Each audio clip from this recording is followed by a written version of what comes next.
Déjame sumar un poquito a José Carlos Mesa, que está ahí, diputado republicano. José Carlos, ¿cómo está, querido? Muy bien, ¿y tú, Gonzalo? Está, Un saludo al panel ahí. está como con poquito ánimo, José. ¿Qué te pasa? ¿Estás como Está decaído? como decaído, sí. ¿Qué le pasó? Está cansado. A ver. No, sí, ha sido un día intenso el de hoy, pero bien con ánimo. Todavía queda día, así que tengo que llegar más rato a una actividad en la Embajada de Hungría, así que me queda jornada. Le queda todavía. Oiga, José Carlos, bueno, estamos hablando sobre la votación hoy día para que el Estado chileno se endeude 6.200 millones de dólares más. Sí, ahí estaba escuchándolo mientras me conectaba. ¿Su opinión? Bueno, yo lo voté a favor, como la mayoría de la sala, como vieron ustedes, fue una votación bastante holgada. Uh-huh. Y por dos cuestiones. Primero, yo creo que ahí está mi buen amigo Carlos Andrews. Ya algo habrá dicho que no es que nos guste a nosotros endeudar más de lo que ya está endeudado el país, no es algo que nos agrade hacer.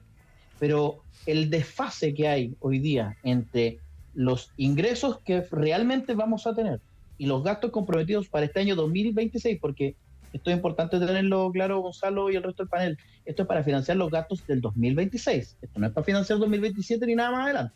Es solo la ley de presupuesto del 2025 aprobada y que están en vigencia ahora. Perdón. El desfase es tremendo. José Carlos, ya, entonces, por lo que te estoy entendiendo, 6.200 millones para el 2026. Uh-huh. ¿Se descarta que haya que pedirle otro préstamo para pagar el 2027? Pero no sabemos cuál va a ser el presupuesto 2027, pues ese presupuesto se va a aprobar a final de año. Y ese presupuesto esperamos. Ya, pero si tenemos, pero si tomamos un poquito la referencia de las proyecciones de crecimiento del país, que algunos están diciendo 0, otro 1. 1, no, 0 no. Bueno, 1 y 0 no es mucho tampoco la diferencia. Pero va a depender eso de cómo esté funcionando el mercado finalmente, el crecimiento del país. Perdón, diputado. Es que eso va por una línea paralela. Aquí lo importante y cuál es el problema de esta ley de presupuesto, que muchos de los ingresos que se esperaban obtener no llegaron y no van a llegar. Si ese es el problema, entonces tú para hacer una buena ley de presupuesto tienes que equilibrarse una cuestión básica de contabilidad, egresos e ingresos.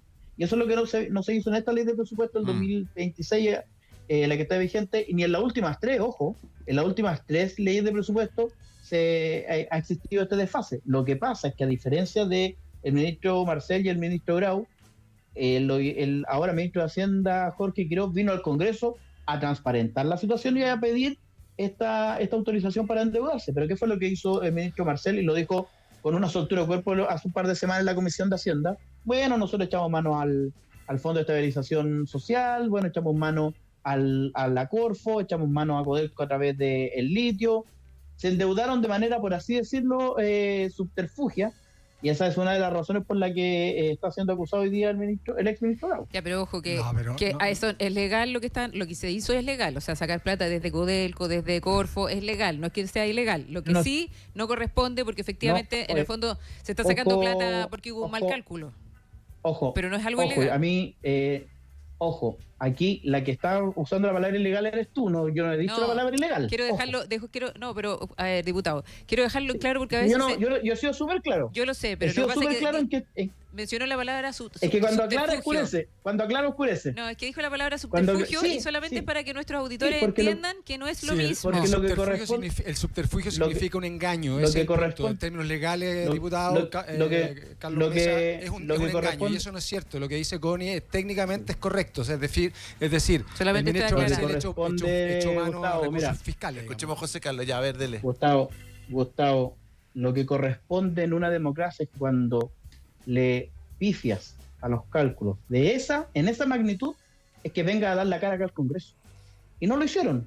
Y perdóname, pero yo voy a hacer uso de mi libertad de expresión y voy a considerarlo un subterfugio. Pero si voy a considerarlo eso porque así usted. Nosotros nos sentimos que nos pasaron a llevar, nos sentimos que a través de usar estas herramientas perfectamente legales, algunas el mismo ministro Marcel en su momento reconoció, y estas son sus palabras textuales, yo estaba sentado al lado de él cuando lo dijo.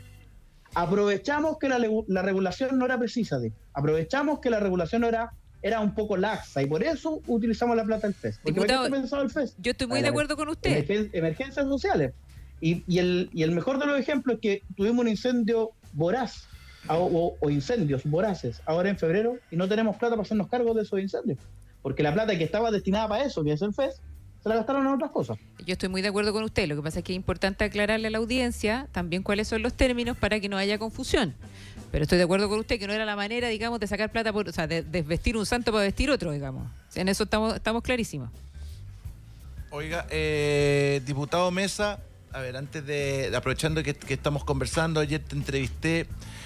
Hoy día reaccionaron todos los partidos, digamos, RN, UDI, Nacional Libertario, Republicano, todos empezaron a correr en círculos para hacer comisiones investigadoras por el caso de los niños haitianos que no sabemos dónde están. ¿Qué va a pasar acá, diputado? Porque la ciudadanía, uno conversa con la gente y dice aquí no va a pasar nada, la misma de siempre. Aquí este tema se manejaba desde el 2018, 2019, 2020, 21, 22 y no pasa nada. ¿Qué le puede decir usted a la ciudadanía? ¿Aquí va a pasar algo? ¿Vamos a saber con nombre y apellido responsables o me van a salir con que esta es responsabilidad del Estado, digamos? Varias cosas, Gonzalo, sobre eso. Primero, la sensación que hay en la ciudadanía, y me imagino tú lo estás viendo en los distintos comentarios de las plataformas, ¿cierto? Es completamente justificada. Y yo lo quiero graficar en dos ejemplos que son lamentablemente brutales. Hace 1 año y medio atrás, 2 años atrás máximo habrá sido, nos enteramos del caso de una niña de 8 años, boliviana, que había ingresado ilegalmente al país y estaba en una situación de semi-esclavitud en la región de Higgins. Ardió todo, ya todos se volvieron locos, todos se desesperaron, pero ahí quedó el tema. Nadie se preguntó por el tema del ingreso ilegal de menores de edad en nuestro país. Después de un tiempo también nos enteramos del caso de un niño un poco más grande en la ciudad de Iquique, que había sido denunciado porque lo tenían amarrado en el patio de la casa. Amarrado. También todos se alborotaron, pero al final la cuestión quedó en nada. Yo espero que en esta oportunidad sea distinto, porque aquí no se trata, y voy a ser súper majadero en decirlo en todos los espacios que pueda, no se trata de apuntar con el dedo a un gobierno en particular. No. Porque aquí hay 2 grandes razones por las cuales puede haber ocurrido esto. Yo creo que tienen estas 2 razones van a concurrir en su conjunto. Primero, es muy posible que exista alguna red de corrupción que haya permeado en ciertas instancias que permitieron hacer absolutamente. Yo creo que por ahí va a llegar la conclusión del Ministerio Público, y espero yo que los responsables les caiga todo el peso de la ley. Pero por otro lado también yo creo que de alguna manera la legislación actual, la última reforma a la Ley de Migración del 2021, fue demasiado permisiva en estos temas, porque entregaba demasiadas formas o demasiadas opciones para el ingreso de las personas a nuestro país, a pesar de que habíamos algunos que decíamos que había que ser más estricto con el control de los ingresos fronterizos. La ley buscó y prefirió y terminó yendo hacia un control un poco más laxo. Yo creo que es una cuestión que vamos a tener que corregir, así que yo espero que todos los que hoy día están indignados permanezcamos indignados hasta que se les busquemos una solución final a esta cuestión. Y creo que pasa por tomarnos en serio la frontera. Pero convengamos, José Carlos, que una persona, tal como decía el diputado Carlesi, lo cito a Carlesi, o sea, tú traes 300 gramos de jamón serrano a España y se te tira el saque entero encima. Entonces acá entra un flaco con 31 niños haitianos y no pasa nada. Y que se repite, ojo, que se repite. Y que se repite. Y se sigue repitiendo. Entonces, grupo de 18, entonces, o sea, ¿o no? Es lo que, en eso estoy totalmente de acuerdo, y es lo que hemos venido de alguna manera levantando la alerta hace mucho tiempo. Pero ¿cómo se levanta la alerta? Es que yo lo que no puedo entender, José Carlos, ¿cómo se levanta la alerta y no pasa nada?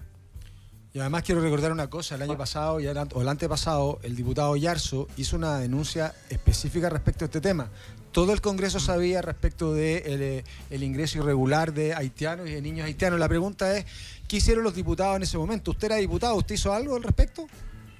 Porque al final me parece a mí, como dijo el cardenal hoy día, esto habla de la podredumbre del ser humano y particularmente de la decadencia de nuestra sociedad, porque efectivamente este es como la toma de San Antonio.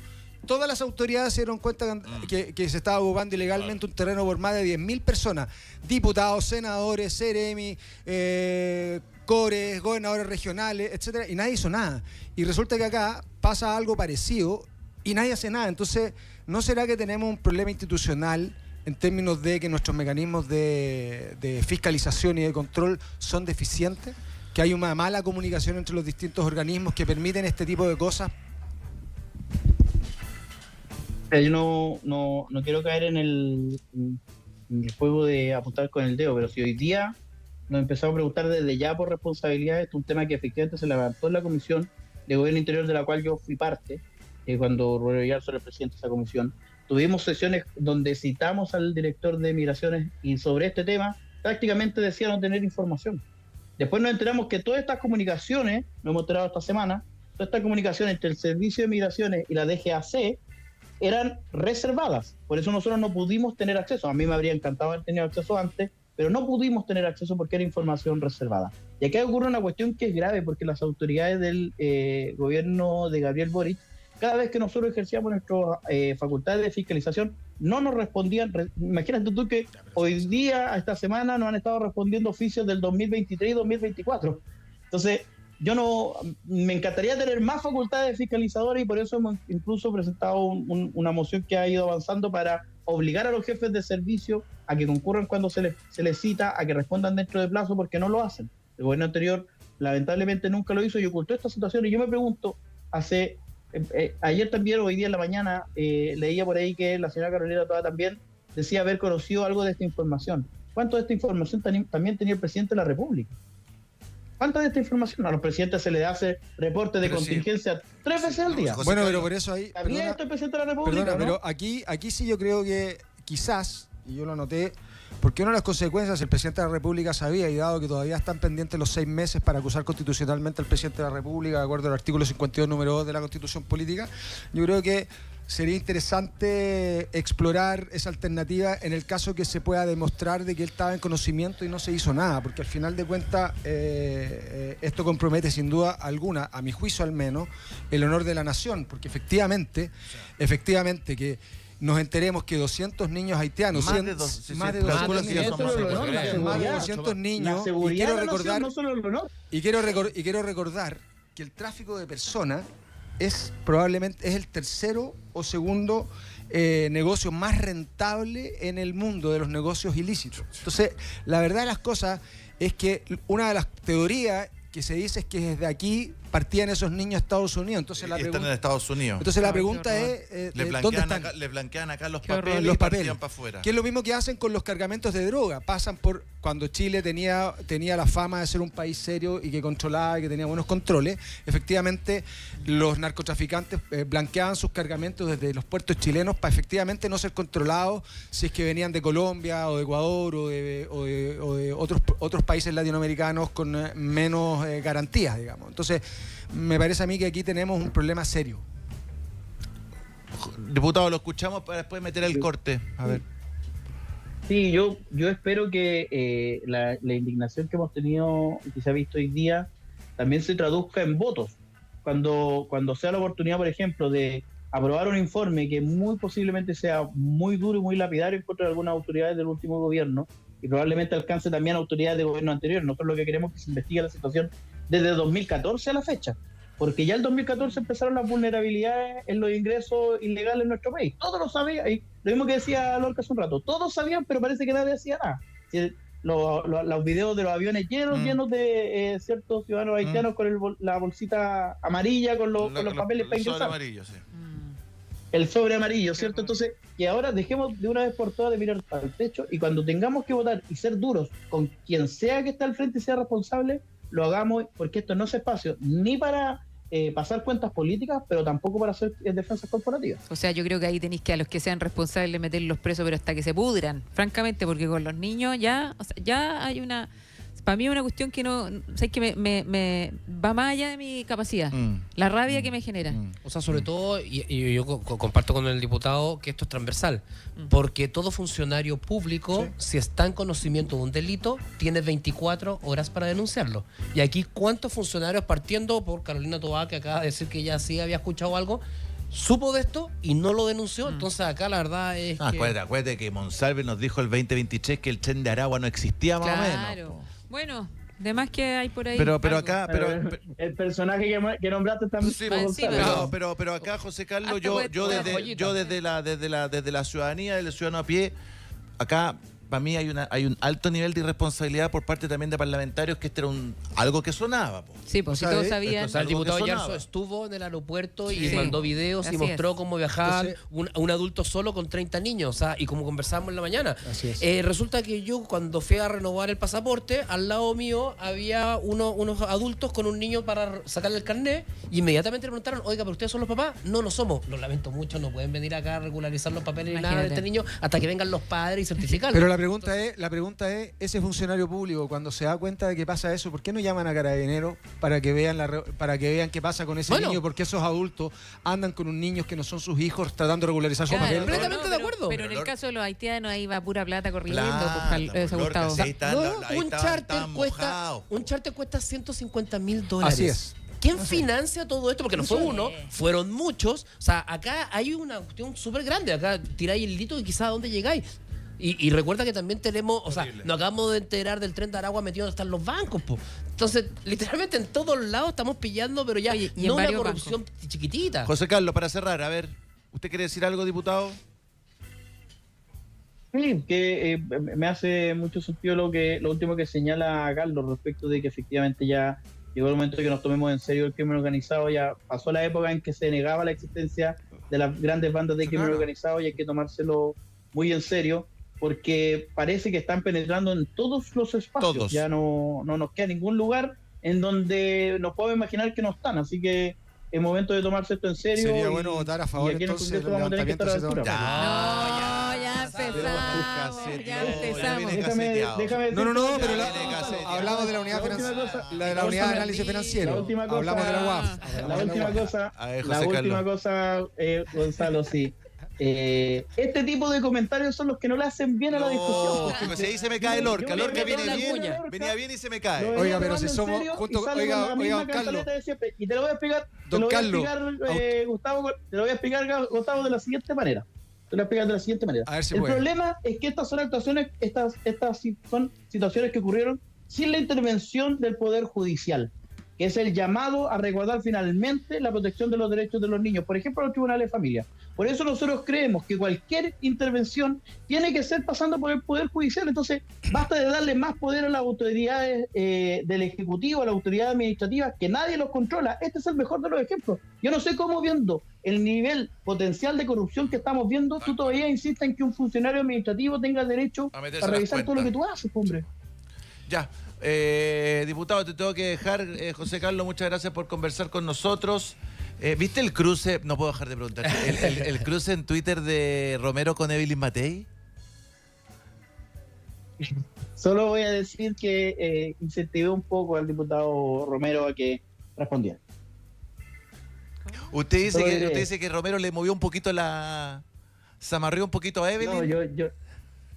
No, yo le eché un poquito de leña a ese fuego y dije, no te puedo responder eso, Agustín, tú tienes que responderle alguna cosa. Me dijo, voy a responderle como un caballero. Y creo que le respondió como un ¿Qué, caballero. ¿Qué respondió? O sea, que yo lo- no vi esa claro. respuesta. Yo me quedé en la respuesta de O sea, Matei. Te la el leo, diputado te la Fomento- leo, ¿la tenés? la tengo acá porque El diputado la tengo acá porque fomentó le saqué esta discusión. pantallazo. Porque yo me quedé en la respuesta de Matei Le- diciendo, bueno, ya, No, mira, dice, estimada Evelyn, le deseo éxito en su nueva faceta. Entre recetas, datos útiles y TikToks, tal vez encuentre el respaldo social que Pero no encontró en la espérate, urnas. pero Saludos. José Carlos. Es que aquí yo quedé un poquito perdido. ¿De dónde viene ese tuit? ¿De dónde a dónde? Porque Romero le mete Claro. quinto lugar. ¿Quién mete el primer tuit? Ah, Cuéntame la historia, por favor. ya. Me vaya a dar 3 minutos para explicarlo bien porque Sí. la historia es entretenida. Ya, dale, 3 minutos. Se tenía que definir, se tenía que definir el nuevo secretario general del Senado. Ajá. Y habían dos grandes cartas compitiendo, ¿cierto? La ex ministra Lobos, de quien todos tenemos una gran opinión y una muy buena impresión, y el actual prosecretario de la Cámara de Diputados, el señor Luis Rojas. Ambos Sí. profesionales muy calificados. El tema es que la ex ministra Lobos obviamente estaba muy identificada con el último gobierno de Gabriel Boric, lo que generaba ciertas suspicacias, ¿cierto?, en ciertos sectores para que sea ella la secretaria general del Senado. Ese era el único pero que no le podía encontrar a Macarena Lobos. Y la ex alcaldesa, ¿cierto?, firmó una carta junto a un montón de otras personas apoyando la postulación de Macarena Lobos. Entonces, ahí, tomando esa noticia, a Agustín Romero le parece que no corresponde y le pone quinto lugar. Y ahí parte toda la pelea. Quinto lugar, le metió así, quinto lugar. Quinteli. Claro. Y ahí Evelyn le contesta y termina esta última respuesta muy caballerosa de Agustín Romero. No, súper caballerosa. Oye, O sea, sorry, pero. No, pero ¿verdad? me parece igual. Le desea éxito. Me parece igual. le desea éxito. Ahora me parece muy mal que le responda a alguien como Elías Matei de esa manera, porque entre otras cosas el diputado Romero todavía, yo lo he interpelado en más de alguna oportunidad, porque hablar de probidad, hablar de estas cosas, pero no devolver los 11 millones de horas extras que jamás hizo en la municipalidad. Claro, porque Evelyn Matei le responde. De Santiago me parece que no corresponde. Nuevamente Lorca, tú, esto, yo me acuerdo clarito, en una universidad tuve un debate, tú sacaste esta cuestión a colación y yo te dije que tú no tienes más poder que los tribunales de justicia, no te creas un superhombre como un superjusticiero. La justicia dice una cosa y todos tenemos que quedarnos calladitos con lo que la justicia diga, hombre. Pero si la ¿Quién eres tú justicia venir a cuestionar algo que la justicia todavía no ha decidido? Carlos, el hecho de que seas diputado no significa que tengas la razón, primero. Lo segundo es que el tema, escúchame, pero dame un segundo. Te da la razón, mira, si hablamos los dos al mismo tiempo no se entiende. Mira, pero necesito que ir al corte. El punto es súper simple. Hubo un juicio de cobro, juicio que se suspendió por parte de la municipalidad en contra de Agustín Romero, pero no significa que Agustín Romero no haya recibido a más de 11 millones de pesos en horas extras que jamás, y se demostró que jamás se realizaron. De hecho, esta observación la hizo la propia Contraloría General de la República. Entonces, si vamos a creer en las instituciones, creamos en todas las instituciones, dado que han hecho loas permanentes a la labor de la Contraloría General de la República. Entonces tú no hagas juicios que no, yo no estoy haciendo juicio, porque tú no eres un... Pero déjame terminar ahora, porque tú no eres un superhombre y por muy arrogante que seas, no siempre tienes la razón.